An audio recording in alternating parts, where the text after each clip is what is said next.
Assalamualaikum warahmatullahi wabarakatuh. Pemirsa, senang sekali bisa kembali menyapa Anda dalam program Berita TV-mu, edisi Selasa 23 Februari 2016.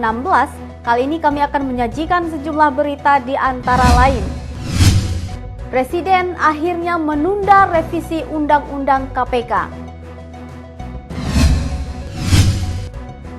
Masyarakat kini harus membeli kantong plastik setiap belanja di toko retail.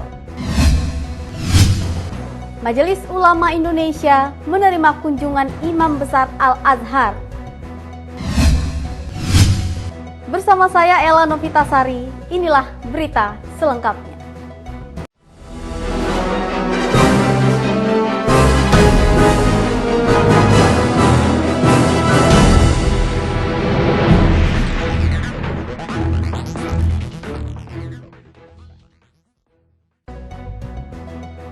Revisi Undang-Undang KPK yang rencananya akan dibahas di rapat paripurna pada Selasa ini akhirnya ditunda oleh pemerintah. Penundaan ini disampaikan oleh Presiden Joko Widodo usai menerima kunjungan pimpinan DPR RI di Istana Kepresidenan. Presiden Joko Widodo akhirnya mengeluarkan sikap terkait revisi Undang-Undang KPK Nomor 30 Tahun 2002 tentang Komisi Pemberantasan Korupsi. Pernyataan ini diumumkan usai menerima kunjungan para pemimpin DPR di Istana Negara. Dalam sambutannya, Jokowi mengatakan menghargai akan proses dinamika politik yang ada di DPR, khususnya dalam rancangan revisi Undang-Undang KPK. Mengenai rencana revisi Undang-Undang KPK tersebut, pemerintah dan DPR sepakat untuk menunda revisi tersebut. Presiden mengatakan, rencana revisi Undang-Undang KPK perlu mendapat kajian yang lebih mendalam, termasuk perlunya sosialisasi terhadap masyarakat. Hadir dalam jumpa pers tersebut antara lain Ketua DPR RI Ade Komarudin, beserta wakilnya yakni Fahri Hamzah, Taufik Kurniawan, Agus Hermanto, dan Fadlizon.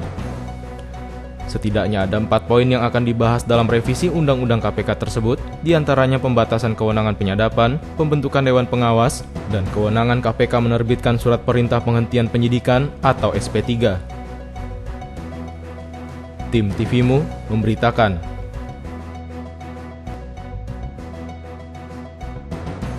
Penggiat anti korupsi menilai seharusnya DPR dan pemerintah menghentikan pembahasan revisi Undang-Undang KPK. Apalagi secara jelas Ketua KPK Agus Raharjo telah menegaskan sikapnya untuk mundur dari jabatan Ketua KPK jika revisi Undang-Undang KPK tetap dilanjutkan.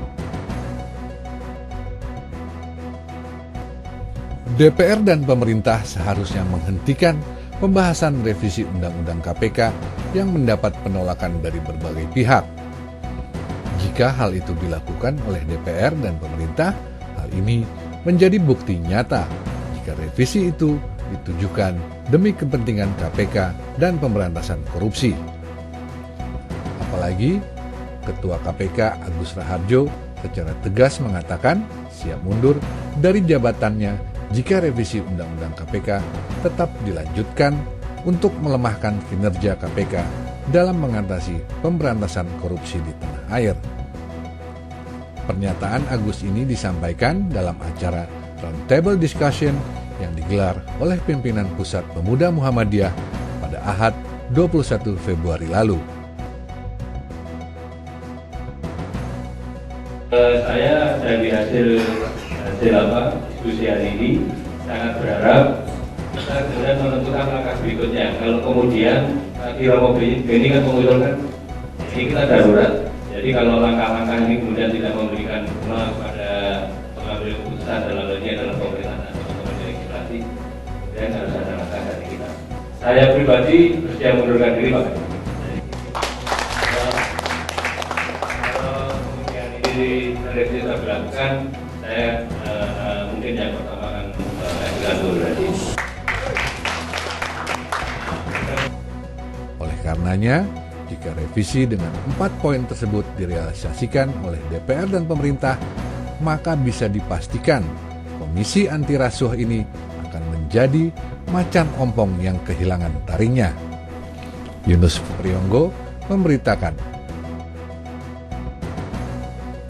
Ketua Komisi Pemberantasan Korupsi KPK, Agus Raharjo mengancam akan mengundurkan diri jika Undang-Undang KPK direvisi dan isinya justru melemahkan.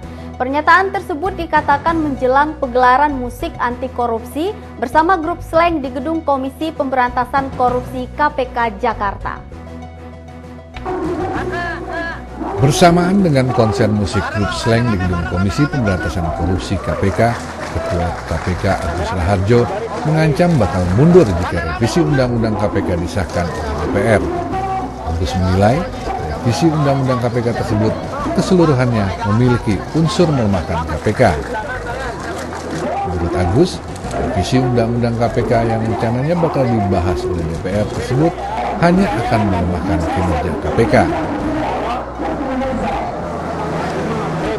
Saya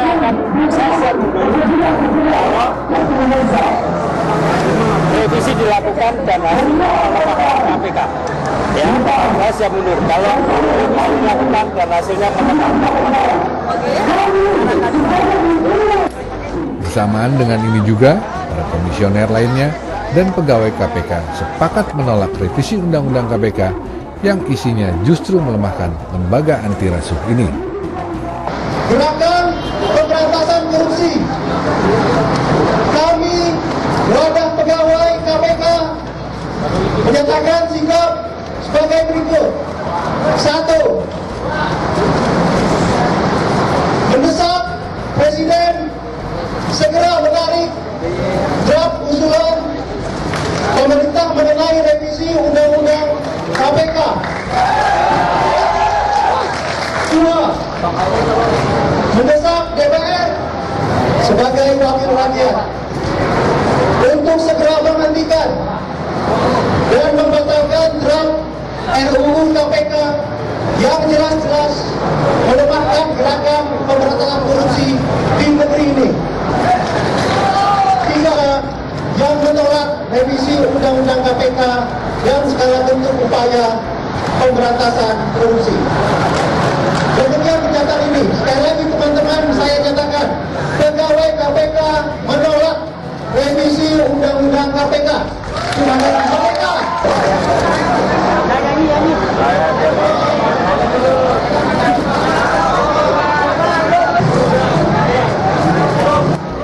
Gelombang penolakan revisi Undang-Undang KPK tersebut banyak disuarakan oleh kalangan, termasuk grup band Slang yang menyanyikan beberapa lagu bertemakan anti korupsi. Dalam kesempatan ini, Slang menyanyikan 5 lagu, diantaranya seperti Para Koruptor, Halal, Hai Bung, Koruptor, Dor, dan Ku Tak Bisa. Deddy Musoni memberitakan. Beralih ke berita selanjutnya, Majelis Ulama Indonesia menerima kunjungan Imam Besar Syekh Al-Azhar yang memberikan pandangan mengenai kearifan dalam perbedaan agama. Seperti diketahui, Al-Azhar adalah sebuah lembaga pendidikan dengan mengembangkan paham Islam moderat, Islam yang rahmatan lil alamin.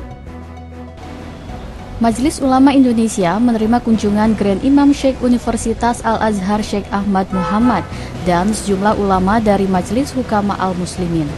Sesuai informasi yang didapat dari Menteri Agama Lukman Hakim Saifuddin, Syekh Ahmad Muhammad memberikan pandangan mengenai kearifan dalam melihat dan mengamati perbedaan agama. Kita tahu bahwa Al-Azhar adalah sebuah lembaga pendidikan keagamaan yang sangat masyhur, yang senantiasa mengembangkan faham Islam yang moderat, Islam yang rahmatan lil alamin. Dan karenanya Indonesia merasa bersyukur bahwa Syekh Al-Azhar itu bisa hadir ke sini, tidak hanya bertemu dengan masyarakat, tapi juga tidak hanya bertemu dengan presiden, dengan para ulama. Dalam menyikapi hal ini, pemerintah Indonesia sangat berterima kasih karena sesuai dengan momentum pada saat para ulama perlu mendapatkan pandangan-pandangan mengenai Islam moderat untuk menyelesaikan persoalan-persoalan yang dihadapi sekarang ini. Kementerian Agama sendiri telah melakukan langkah konkret dalam menerima perbedaan agama tersebut, antara lain dengan memperkaya kurikulum dan memberikan wawasan multikultural kepada pemuka agama dan guru-guru agama, bahkan forum dialog antara sesama pengajar mata pelajaran pendidikan agama. sehingga satu sama lain bisa mempelajari agama yang harus lebih mengedepankan aspek substansi dan esensinya untuk kemaslahatan, bukan menjadi alat pertentangan sesama manusia. Rizky Nur Ilmi, M. Surya Syahputra memberitakan dari Jakarta. Pemerintah telah menerapkan kantong plastik prabayar. Berita tersebut akan mengisi segmen Berita TV-mu selanjutnya.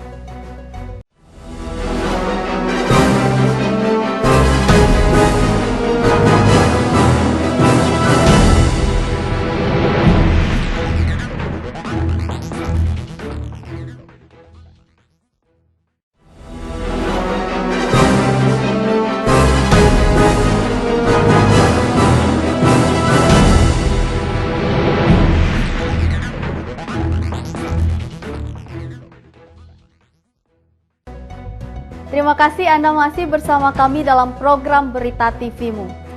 Pemirsa, pemerintah mulai menerapkan kebijakan kantong plastik berbayar di Indonesia.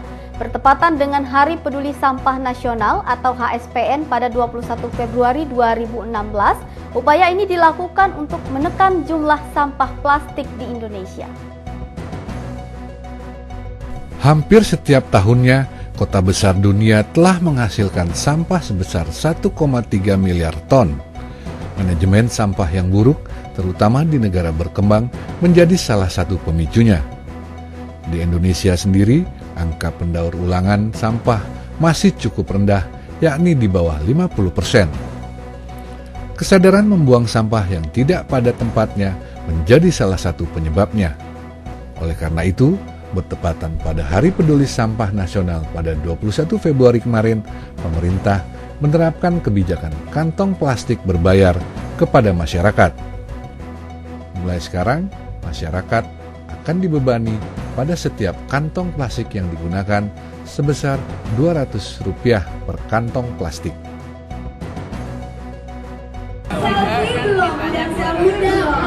Kita kan karena ini masih perkembangan, dia sudah minimal ini namanya lagi poin bahwa itu sudah di pemerintah. tahu nggak sampah plastik kita berambil di mana? Pusat itu memberikan Di mana ya?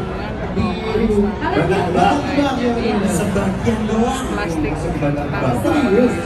Sebagian besar sekarang dicoba oleh kemudian menjadi pulau-pulau dan nanti aturan-aturannya mereka yang lalu bagaimana pengaturannya untuk Indonesia, nanti kita akan lihat dari hasil evaluasi kita selama 1 bulan uji coba.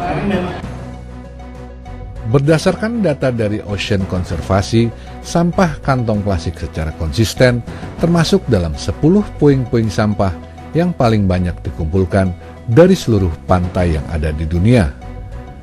Tingkat dekomposisi yang sangat lama dari kantong plastik membuat sampah dari kantong plastik banyak mengambang di lautan selama bertahun-tahun. Oleh karena itu, gerakan pemerintah akan penggunaan kantong plastik berbayar ini menjadi tujuan agar penggunaan kantong plastik di Indonesia dapat ditekan. Tim TV-mu memberitakan. Pemerintah telah menerapkan plastik berbayar di sejumlah retail modern seharga Rp200 per plastik. Nantinya dana yang terkumpul dari pungutan plastik berbayar ini akan didonasikan untuk komunitas-komunitas masyarakat yang membantu mengolah sampah di Indonesia. Kementerian Lingkungan Hidup dan Kehutanan atau KLHK mulai memberlakukan sistem kantong plastik berbayar serentak di 23 kota di Indonesia. Kebijakan ini dilakukan guna mengurangi produksi sampah terutama dari bahan plastik. Menanggapi ini, Iliani Andang selaku anggota pengurus harian Yayasan Lembaga Konsumen Indonesia atau YLKI mengatakan, pemerintah berencana untuk menggunakan dana pungutan plastik berbayar ini untuk didonasikan kepada komunitas-komunitas cinta lingkungan. Sebab komunitas ini dapat membantu pemerintah untuk mensosialisasikan pendaur ulangan maupun pengolahan sampah kepada masyarakat.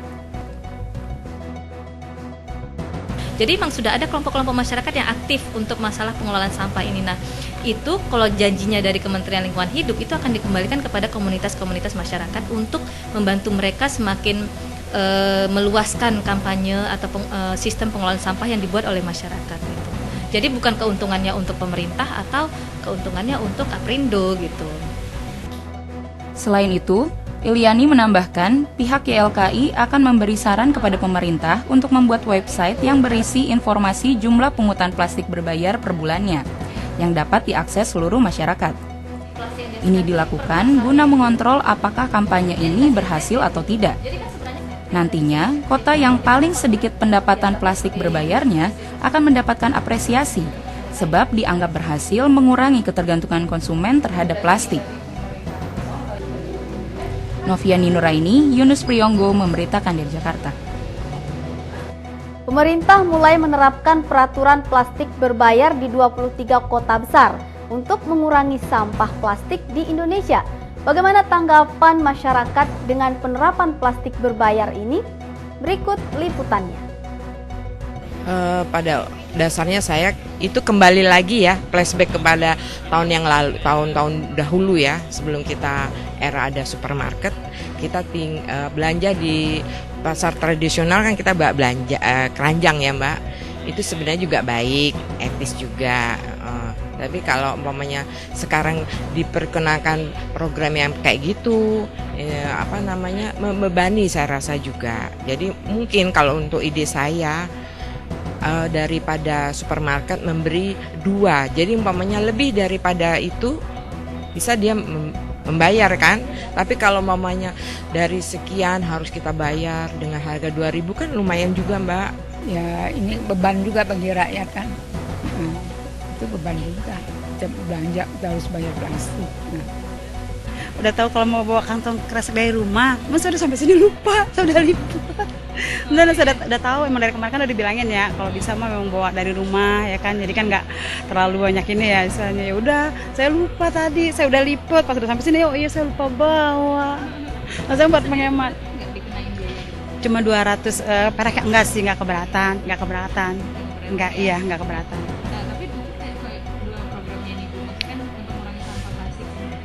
Ngedukung banget, ngedukung. Pemirsa TV-mu dimanapun Anda berada, usai jeda berikut ini kami akan kembali dengan berita menarik lainnya. Untuk itu tetaplah bersama kami.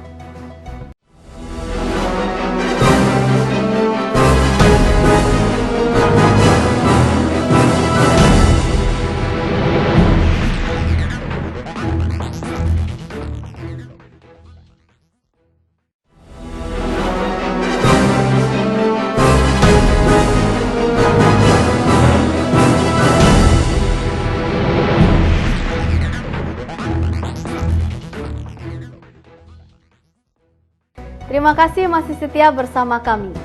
Akreditasi A yang disandang oleh Fakultas Pendidikan Guru dan Sekolah Dasar Universitas Muhammadiyah Surakarta menjadikan UMS kebanjiran kunjungan dari berbagai universitas di Indonesia, baik negeri maupun swasta. Fakultas Pendidikan Guru dan Sekolah Dasar Universitas Muhammadiyah Surakarta kembali menerima kunjungan dari salah satu universitas negeri Indonesia, yaitu Universitas Negeri Surabaya.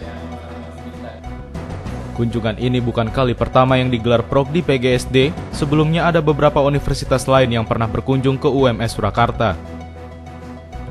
Selain itu, Prokdi PGSD dari beberapa universitas juga melakukan kunjungan secara pribadi ke Prokdi PGSD UMS seperti Unisula Semarang dan Universitas Islam Bekasi. PGSD Universitas Muhammadiyah Surakarta menjadi satu-satunya program studi guru sekolah dasar di Indonesia yang terakreditasi A. Akreditasi A yang disandang oleh Fakultas PGSD UMS menjadi rujukan bagi beberapa universitas di Indonesia yang mempunyai program studi PGSD untuk menimba ilmu dan menjadi contoh bagi PGSD universitas lain dalam memajukan fakultas tersebut. Dengan adanya kunjungan dari berbagai universitas menjadikan PGSD UMS lebih bersemangat dan ingin lebih maju dalam menimba ilmu dan memajukan fakultas tersebut.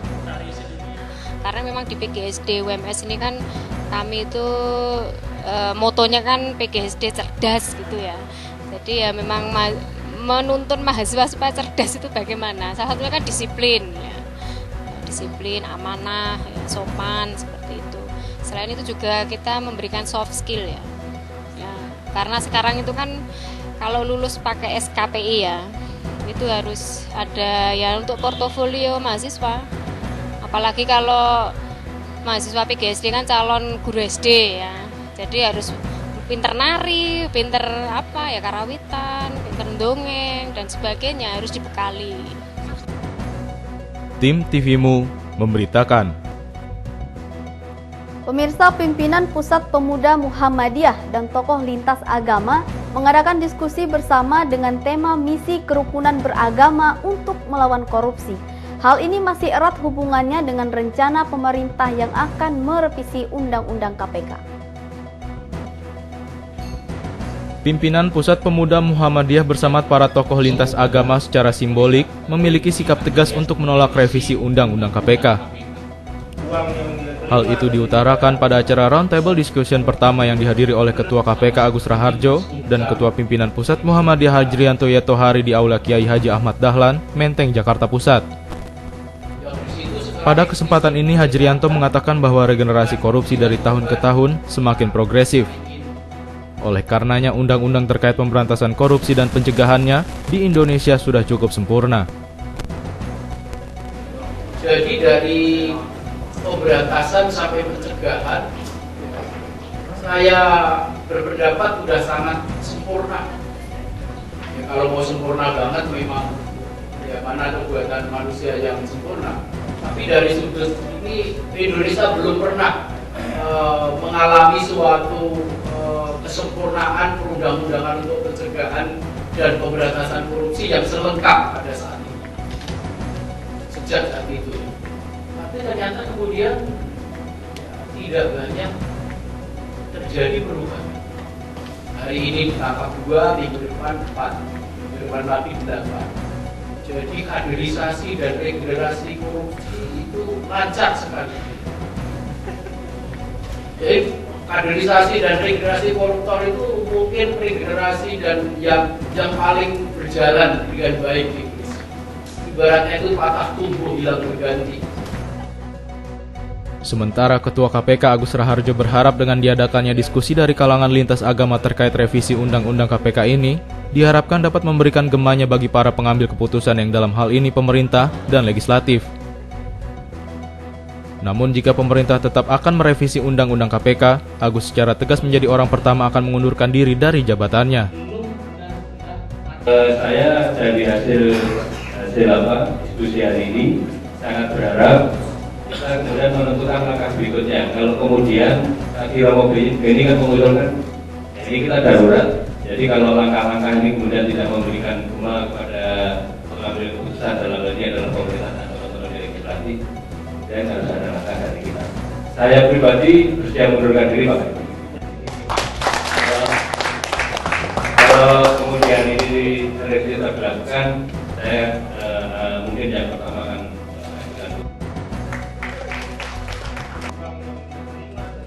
Ketua Umum Pimpinan Pusat Pemuda Muhammadiyah Dhanil Anzar Simanjuntak mengatakan, gerakan melawan korupsi ini meminta kepada Presiden Jokowi secara terang dan tegas untuk menolak revisi Undang-Undang KPK, karena dirasa revisi Undang-Undang ini justru memperlemah keberadaan KPK itu sendiri. Penuh KPK untuk diperkuat, bukan diperlemah.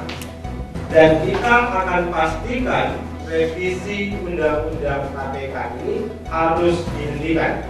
Itu catatannya, jadi Pak Agus nggak jadi mundur. Jadi yang jelas hampir semua tokoh agama yang hadir pada hari ini itu menyatakan menolak revisi Undang-Undang KPK dan berada di belakang KPK untuk memperkuat KPK dan terus bersama-sama dengan KPK untuk mendorong pemberantasan korupsi di Indonesia. Acara diskusi yang bertema misi kerukunan agama untuk melawan korupsi ini ditutup dengan pelepasan burung merpati bersama para tokoh lintas agama. Imam Febrian, Yunus Priyonggo memberitakan dari Jakarta. Forum Komunikasi Alumni Ikatan Mahasiswa Muhammadiyah atau Vokal IMM kembali menggelar diskusi ekonomi bertajuk Pengenalan Pasar Modal. Diskusi ini diadakan untuk memberikan edukasi seputar potensi pasar modal di tanah air. Memasuki era persaingan global, beragam strategi dan upaya dikerahkan sejumlah elemen pemerintahan dan masyarakat. Indonesia khususnya yang saat ini tengah menghadapi persaingan ekonomi ASEAN yang dikenal dengan masyarakat ekonomi ASEAN, terus dituntut untuk memberikan strategi dan solusi untuk mendominasi persaingan tersebut. Vokal IMM atau Forum Komunikasi Alumni Ikatan Mahasiswa Muhammadiyah yang dalam hal ini mempunyai tanggung jawab besar dalam mengupayakan lahirnya kader-kader Ikatan Mahasiswa Muhammadiyah yang berkualitas dan berdaya saing. Mewujudkan hal tersebut, di sisi hal ekonomi, Vokal IMM terus memberikan edukasi kepada anggota dan kader-kadernya tentang perekonomian di tanah air. Sutia Budi, selaku salah satu pengurus dari Vokal IMM, menyampaikan tujuan digelarnya diskusi ini adalah untuk memberikan edukasi seputar potensi pasar modal di tanah air. Jadi kita tahu bahwa pasar modal Indonesia itu semakin menggeliat, ya. Sekarang di 2016 ini kabarnya akan semakin membaik gitu. Tentu harapan kita dengan dialog ini akan lebih memasyarakatkan pasar modal Indonesia dan jumlah investor domestik itu akan terus meningkat.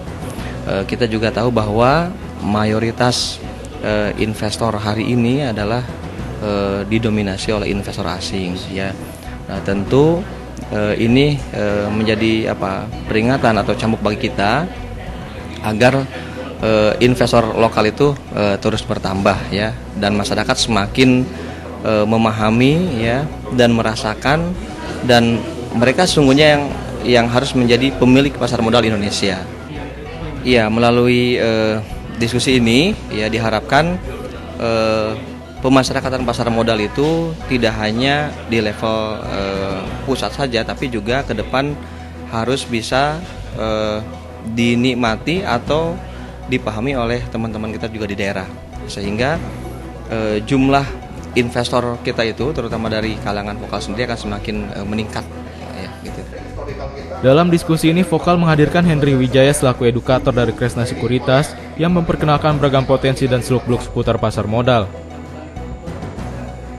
Potensi pasar modal saat ini sih sangat menjanjikan, ya Pak. Kalau dilihat market kita dalam waktu sekitar 10-15 tahun terakhir adalah indeks saham tertinggi di dunia. Kalau nanti bisa dilihat datanya juga saat ini kan tahun ini memang tahun lalu kita agak berat, ya, karena banyak sekali tekanan dari eksternal, dari luar negara kita maupun dari yang di dalam juga.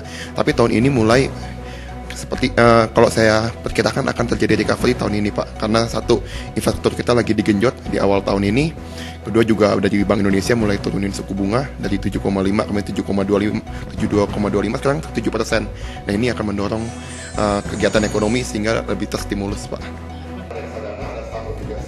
Melihat potensi pasar modal yang semakin membaik di tahun 2016 ini, diharapkan dapat menjadi solusi bagi masyarakat untuk melirik potensi ekonomi di bidang investasi dan beragam produk dari pasar modal lainnya, sehingga dominasi terhadap persaingan global yang dicita-citakan dapat terrealisasi. Mengingat Indonesia menjadi salah satu negara yang pertumbuhan ekonominya semakin membaik dari tahun ke tahun. Tim TVMU memberitakan. Pemirsa, Kilas Internasional akan menutup jumpa kita kali ini. Saya Ella Novitasari dan segenap kru yang bertugas pamit undur diri dari hadapan Anda. Billahi fisabilil haq fastabiqul khairat. Assalamualaikum warahmatullahi wabarakatuh.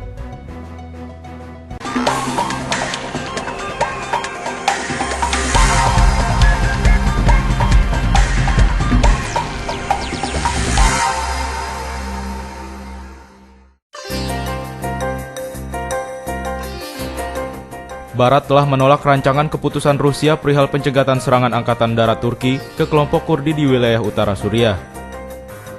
Terkait penolakan tersebut, Duta PBB untuk Prancis, Francois Delattre, mengatakan bahwa gejolak militer yang terjadi di utara Suriah akibat dari kekejaman rezim Assad dan para sekutunya, yakni Iran dan Rusia.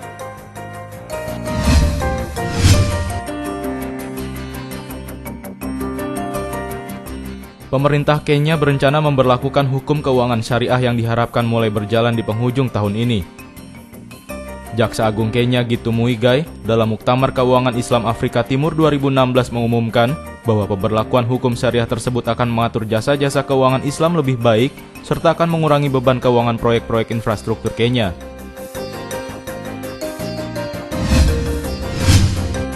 pihak revolusioner Suriah menentukan syarat-syarat baru sebelum gencatan senjata dapat terlaksana. Pihak revolusioner meminta rezim Assad dan para sekutunya menarik segala pengepungan dan membebaskan para tawanan. Mereka juga meminta agar diberikan akses untuk bantuan internasional dapat masuk ke seluruh wilayah Suriah. Mahasiswa manajemen University of Minnesota and Miami University of Ohio berkunjung ke Emirates Islamic Bank di Dubai. Kunjungan mereka ke Islamic Bank untuk mendapatkan pengenalan tentang prinsip dasar keuangan syariah. Emirates Islamic Bank juga mengundang para mahasiswa dan siswi tersebut untuk mengikuti program studi keuangan syariah dunia untuk mengenalinya lebih lanjut.